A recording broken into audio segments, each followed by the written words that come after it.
Healthcare organizations are facing a variety of headwinds and perhaps some tailwinds as well. And with interest rate cuts on the horizon, there's going to be a spur in M&A activity, and organizations should be evaluating the complexities that exist on both the pre-transaction side of an acquisition and the post-transaction side of the acquisition. Welcome to the Audit Statement by RSM. My name is Danny Schmidt, and I'm a healthcare senior analyst at RSM, and I'm your host for today's episode focusing on healthcare accounting and financial implications for strategic investments and merger and acquisition activities. Today, we have a wonderful guest who is perfectly suited for this discussion, and his name is Nick Ward, and he is RSM's healthcare audit policy leader. Nick, welcome to the show, and tell us just a little bit about yourself. Yeah, thanks, Danny. As you mentioned, I'm our healthcare audit policy leader, and what that means is I work closely with our teams to ensure that we have the right industry specialization to address the unique financial risks within the healthcare industry. From a macro perspective, the Fed has had their long-awaited pivot to cut interest rates, and we believe that this is going to spur investment activity and unlock cash flows for organizations to invest in areas like healthcare. So for organizations who are looking to maybe test the market a little bit about what the M&A environment looks like, what can you tell about this area for organizations who are looking into the M&A environment? Yeah, absolutely, Danny. I think first and foremost, if you're looking to sell, getting somebody from a due diligence firm to help on that sell side valuation to maximize what your opportunities are.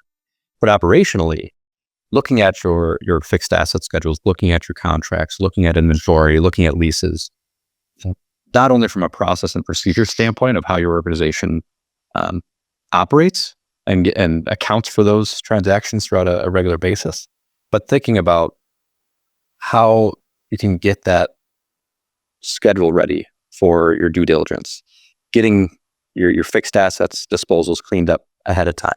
Because part of that transaction is going to be going through and reassessing for value. So you don't want to have to spend a whole lot of unnecessary time. Additionally, you want to think through, particularly in a healthcare space, what is your accounting policies and procedures around your revenue cycle? That's an area that's unique to each healthcare company. But as an industry overall, it's very unique, how you're looking at your allowances and your contractual adjustments.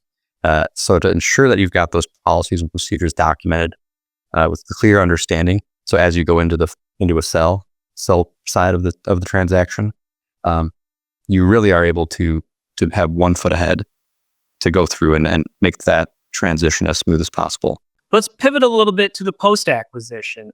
Once organizations have gone into the market, transactions complete, and the real work starts to begin, what should organizations be thinking about from a post-transaction perspective?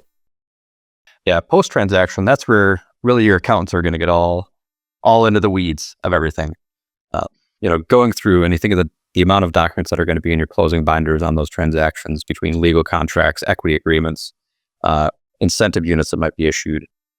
All of that needs to then be evaluated, not just from a transaction, but also from the accounting perspective. What does that mean from a structure, a reporting unit? Are there certain requirements of your debt, the timing of your audit, and all those things that you're going to need?